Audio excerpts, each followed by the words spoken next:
Paige, thank you so much for being here today. We're so grateful that we get to interview you. I would love if you could introduce yourself. I am an artist and a writer. I live in Santa Fe, New Mexico. Lucky me. I've been here for decades. Um, I am from other parts of the country, so different landscapes are part of my being. But the landscape of New Mexico and the sense of myth um, is is very important to me here. I've been painting um, really since I was in my early 20s.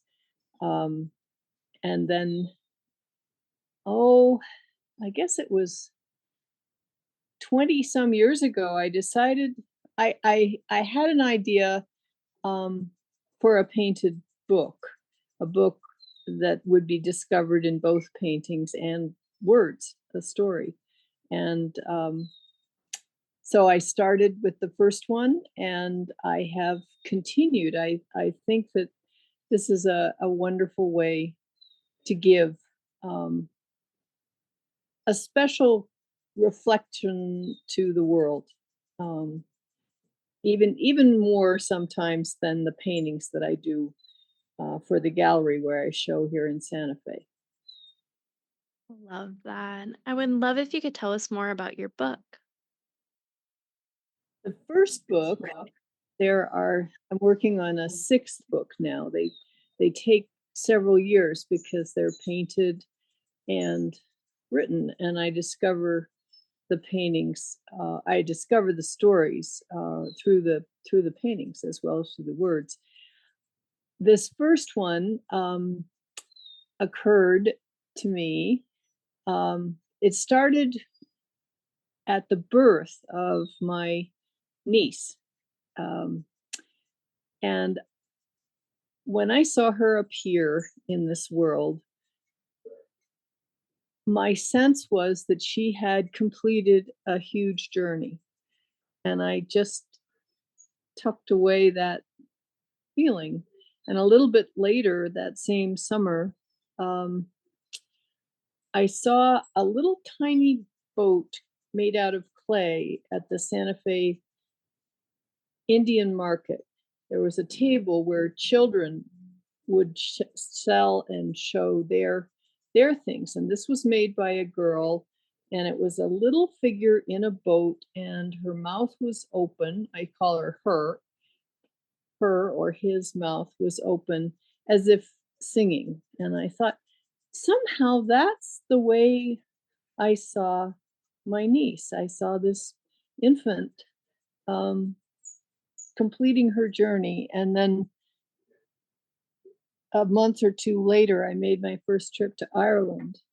And Ireland is a place that is very comfortable with imagining a cross fertilization, a cross section between the human spirit and the world, the cosmos, really. And there were so many sacred places in the landscape and things to discover that had been left there by people long, long ago. And that encouraged me to think, well, I am going to imagine a story about this child on her way to be born. And so that's what this story is. It's called Madison's Descent, and it is about a child, a girl, um, being told that she can begin her journey on the River of Stars um, from some place far, far away, and she will be guided. She will find her way to a whole nother life, a whole nother being. And she is doubtful and a little bit scared, but she's encouraged. Her mentor is the moon. The moon watches over all the babies in her nursery, way up the River of Stars. Um, it's a book about the human spirit becoming itself. Um, and it is not connected with any particular mythology, although it will it will resonate with with world mythologies. Um, it is not connected with any particular spiritual tradition, but it is a very spiritual book. Um, and it is as painted as is as it is written. There's a lot to look at. Amazing. What inspired you to sit down and write your book? You mean besides the idea of a journey? Um, Yes. yeah, I mean, I had written. I was comfortable with writing as a process, but I had never seen it as an art form. I'd never um, expected it to exist at that level. Um, but I thought, well, um, of all the art forms besides painting, I could try. I could try this, and I could try bringing it to the same um, level as I do my paintings.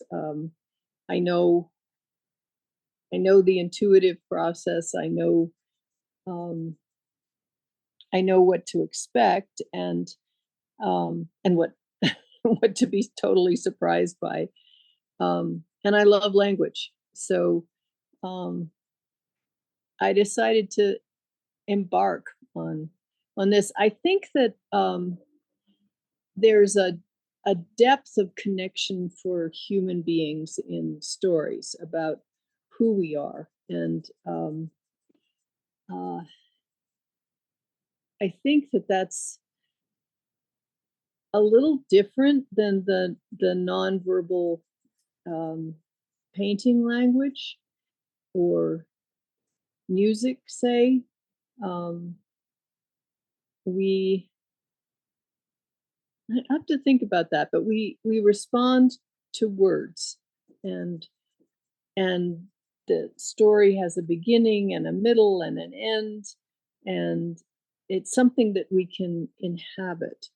Um, yeah,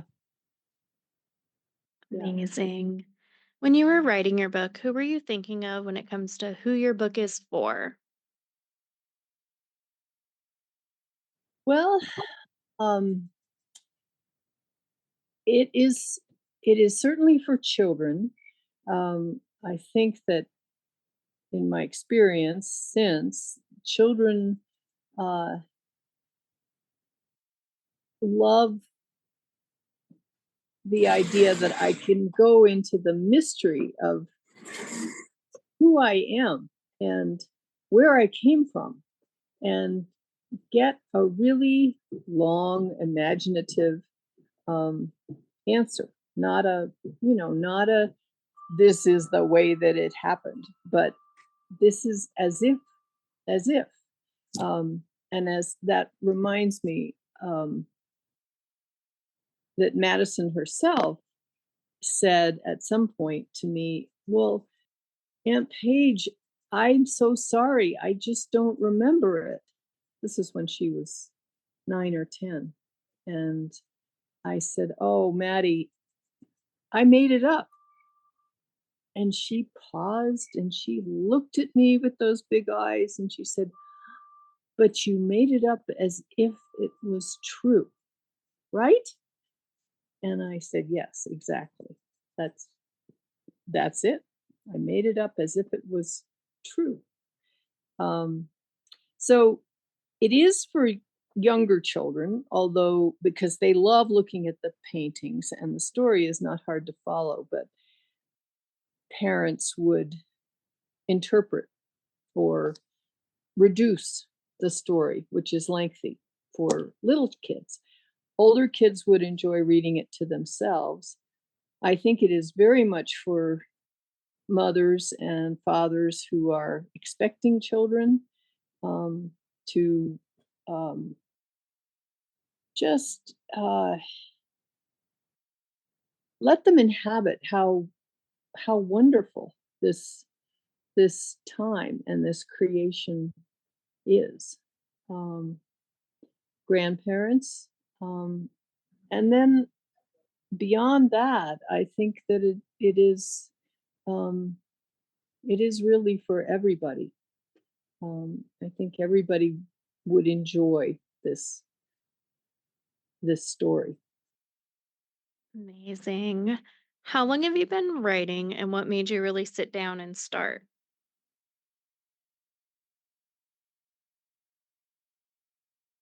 The writing the story started in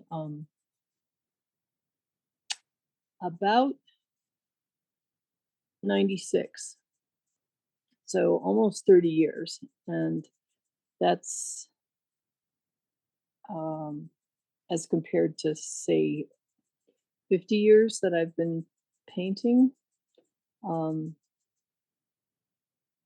but I've really devoted myself to these stories because I just feel that there's something so unique about a book that is very visual and written in a kind of uh, poetic um, poetic prose. Um, and the process is I paint. I have these very large watercolors tacked up on my drawing table, and I have a yellow pad next to the drawing table. And as I paint, and I certainly have some idea of what what the whole of the story is going to be. Um, but I also discover it as I'm painting, and then I'll think of a phrase or a word, um, and I'll jot that down, and that becomes the seeds of the text of the story. Um, so it isn't until a little bit later that I'll really extend into paragraphs and um, organize. And I like that. Um, I like that intuitive way of of working. I think it yields much more interesting results. Love that. What is your schedule like when you are writing a book? Well, I try to sit down every day um, for at least a while because it calms me down from everything else in life, for one thing, as well as keeping keeping the ideas alive. um, I like to start in the morning, but I have found I don't have to be too strict about that. If the morning just doesn't let me get into the studio, I think the process of writing these books has made me more um, intuitive in all of the ways that I write, whether it's letters or email, or that I just let the words come, um, and then go back and edit and question and clarify and intensify, I guess, intensify. Um, but I also I trust that the reader's um, imagination is going to um, follow what I'm saying, and is going to be intrigued in the same way that I am. Um, Love that. What? What do you need in your writing space to help you stay focused? um, well, the paintings do help, um, but I have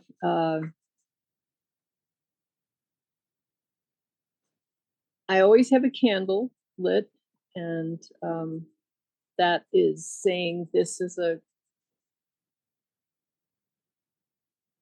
special space that I'm entering, um, of quiet and reflection. And oftentimes, a cup of tea is pretty important.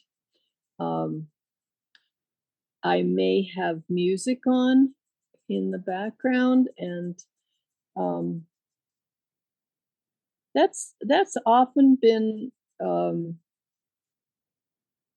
some kind of sacred music, like Gregorian chant, something that's it's maybe got words, but not too much of a lyric or a melody. Um, Early music. Um, yeah, yeah, I would say music, the candle, and tea. Love that. And good lighting. Good lighting. Love that. And that leads into our next question of what is your favorite writing snack and drink? Aha. And the tea, definitely. Um, it just black tea with a little bit of cream, and since it's often morning, um, a piece of toast is good. Um, I like fruit, and right now we're just in the amazing abundance of harvest here in New Mexico. So ripe fruit is not hard to find. Um, a cookie or a piece of dark chocolate if it's late in the afternoon and I need a little treat. That's that's the little treat. Love that. What type of books do you personally enjoy reading? Mm. Well, um, you'll laugh. I My nieces won't laugh, but they'll chuckle. I read Harry Potter over and over and over. I have read Harry Potter from front to back, um, I think 7 or 8 times since it came out in the late '90s. It came out at about the same time that I started to write my books. Um, I like um, what is often called young people's fantasy. I mean, I just or not so young. I mean, I just recently reread The Lord of the Rings by Tolkien. Um, and I recently read the Narnia stories. And I read The Wind in the Willows for the first time. I hadn't read that except for the first chapter or so, the wonderful chapters about Ratty and Mole. And so I like other writers who take you into a world of their own creation or deeper into this world than we usually see, like The Wind in the Willows, um, who love writing about animals, say, um, and who I guess mine their stories for um, meaning and vision and a lot of love, um, but often through struggle. And I really like that. Um, I mean, to go off on a tangent, right now I'm reading a book by an Irish writer that is really a novel, and I'm finding that interesting.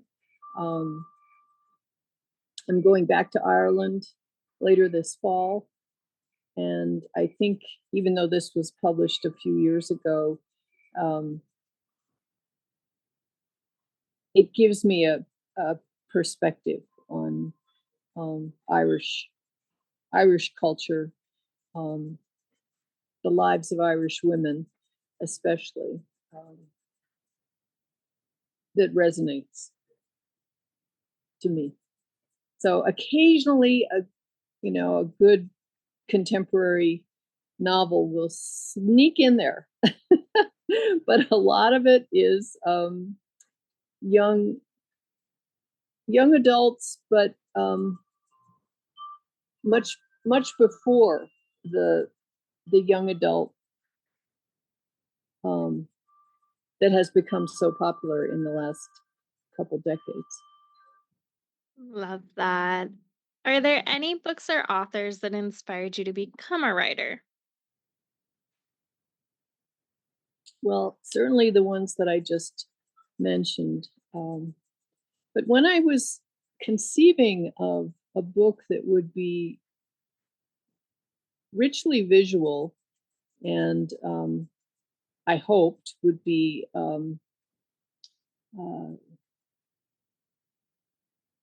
wonderfully written in my own voice.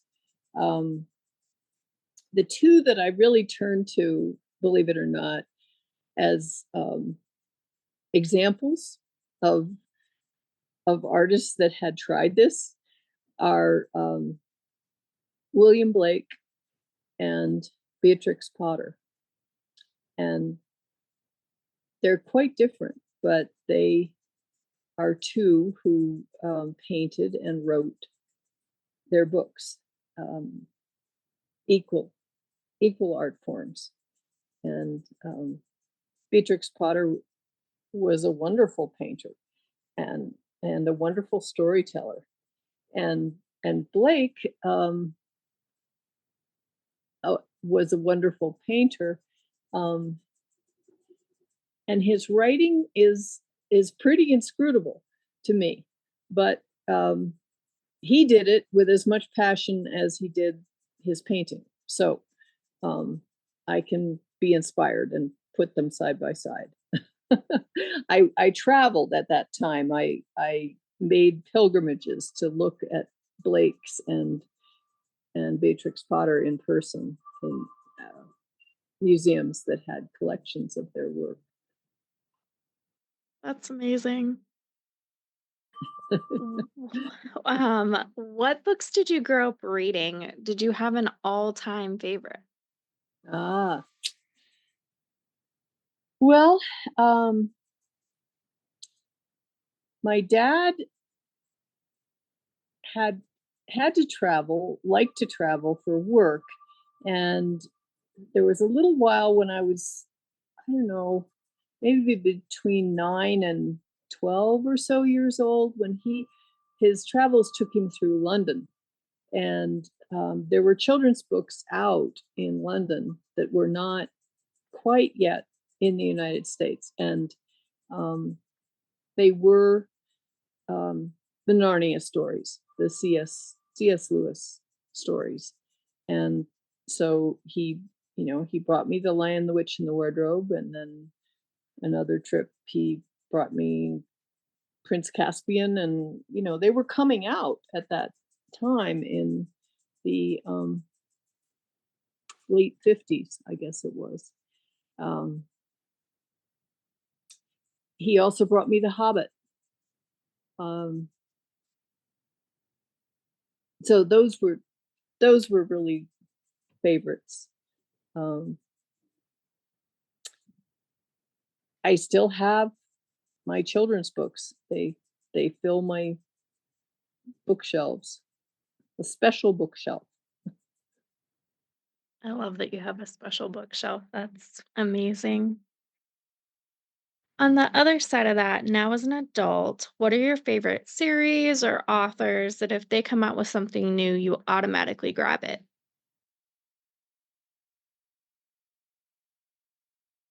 Well, as I said, I'm kind of a retro grade reader. I go back to that children's bookshelf and I search for what haven't I read recently. I just reread Little Women and things that relate to artists that I love. I mean, I just got a book called Wild Girls that came out a few years ago, and it contains a section about Louisa May Alcott and how important the outdoors was to her, um, the freedom of the outdoors and her connection with nature. So if I, if I hear a review like that on um, NPR, usually, um, that's what will spur me to order something different. Um, and other times it's as random as I'm traveling and I need a paperback. I need something light. So I mean lightweight. So I go to my bookshelf and there are plenty of books that I haven't read. You know, there there are lots that I have, but I just took down this book again about women in Ireland, and it was it was riveting. Um, so, I mean, for a little while, I loved the Mysteries of Louise Penny, and I got a lot of her books. Um, but I'm often a little bit stumped of, okay, what do I mean, there are tons of books in this world, for heaven's sake. And my friends are much more involved in contemporary fiction than I am. Um, Tony Hillerman, since I've lived here for some time. Um, yeah, I want to ask you, what do you read? But I have a couple that I read quite frequently. I read across the board though, so I read a lot, but anytime I'm gonna butcher her name, and we've done a podcast together. It's Juliana Largomosino. I always mispronounce it. uh-huh. And then Harlow Ray are ones that if they come out with something new, I always automatically grab it. And they're in the romance field, so Mm, it's just those feel good books that you can read that you can kind of escape in. yeah, yeah, So yeah. What would you tell someone just starting out with reading again? yeah. I like what you said about just going back to going for something that makes you feel good, um, something that makes you feel at home and comforted, um, not necessarily challenged or um, uh, just shown the darker side of life. Um, for me, going back into what you have loved as a young person, I think is a good place to start. Um, my younger family members told me about the Philip Pullman books, The Golden Compass, and so on. And I thought that that was wonderful. It depends if you like fantasy, um, but there need to be characters that you really connect with. Um, yeah, and readers are so different. I mean, um, my husband loves books that are about something and about a process. And um, there's a book called Oak, which is about the history of the use of oak, um, and the way that the use of oak, whether it was for timbers or for ships or for masts, um, changed the world. And he loves that. You know, this is very down to earth, and this is clear, and this is what this is about. So you'd have to try a couple different things, I think. On the other side of that, what would you tell someone just starting to write their own book? See, I use painting so much as part of my process, and it's different from graphic novels because I also like language, and it's not only to tell the story; it's to let the story expand into um, poetry and symbolism that matches the paintings. So I think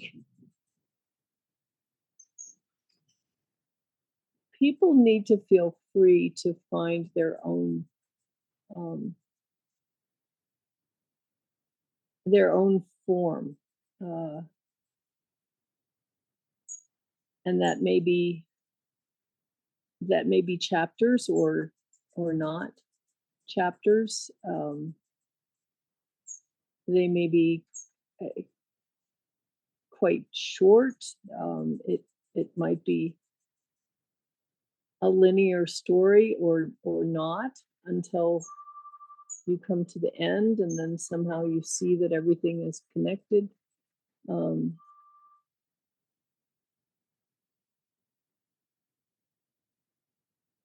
I think,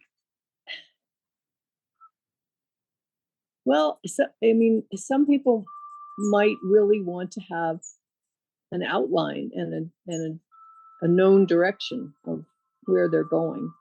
Um, and that might be a good place to start. But then to let the story tell itself and trust that process of um, letting it unfold, I think is important and and yields much more interesting results. Love that. What's one thing that people are generally surprised to find out about you? Now I'm going to have to pass that question on because I am not sure. Um, I don't, perhaps that I'm a very family oriented person as well as a painter and writer, and that I give give my energy and give my attention strongly to whatever is needed in my family. And there's often a pull, a tension between those two things: the private creative time and the willing involved family time. Um, but I believe in both of them deeply, and I think that sometimes surprises people, the lengths to which I will go um, for my family. Is there anything you would like to say or add?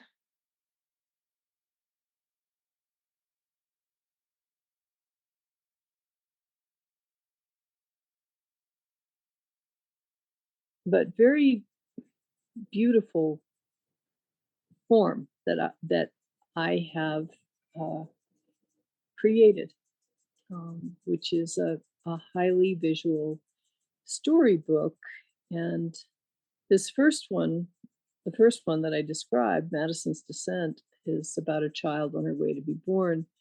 Um, but the ones that have followed are also about journeys through life to death and about creation and the connection between the stars and the earth, um, and all very imaginative and they're kind of immersion books. Um, and I invite you to explore and take in something that maybe is a little different than anything that you may have seen before. Love that. Where's the best place for readers to find your books? I know some readers love signed copies. Is that an option and the best place to connect with you? Yes, the signed copies.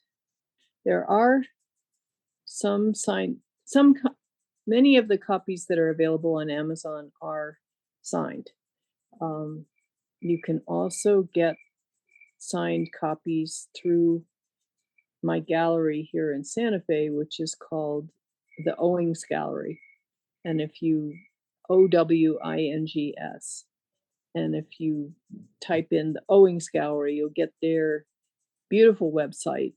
And under artists is Paige Allen, and under Paige Allen is books, or simply writing to the gallery and saying, I'd like to get a signed copy of Madison's Descent.